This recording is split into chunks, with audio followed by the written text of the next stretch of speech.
Shalom.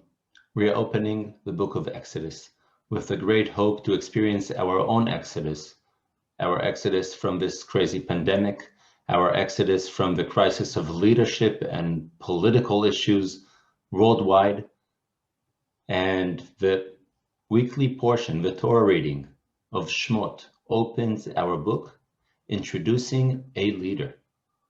And it is worth taking a deeper look into the introduction of this leader, the exposition of a play. Who is Moses? Who is Moshe? Three initial stories introduce Moses. In the first one, he sees an Egyptian torturing a Jewish slave, and he intervenes. He hits the Egyptian. No words being said. He protests against injustice. The same story or a similar story will happen a bit later when he comes and sees a Hebrew man torturing a fellow Hebrew man, and he asks, "Why do you torture your friend?" Again, protest against injustice. And the third story with Moses is next to the well.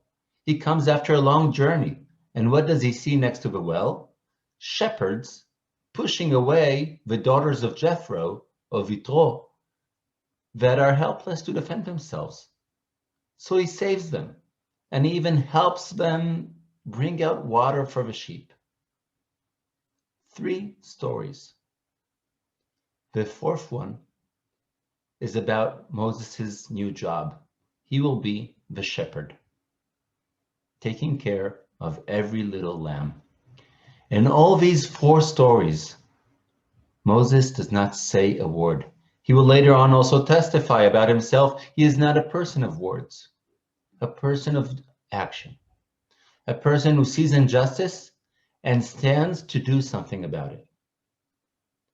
This is a great message about leadership, which is not to be measured only upon the rhetoric of a great speech, but upon an instinct of doing what's right.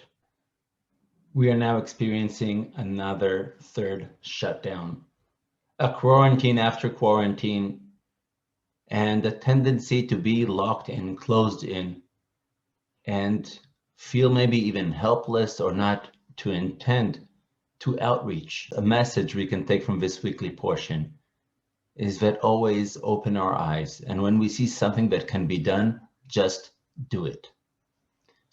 I am also dedicating this little teaching of a weekly portion to a bat mitzvah that is celebrated this week.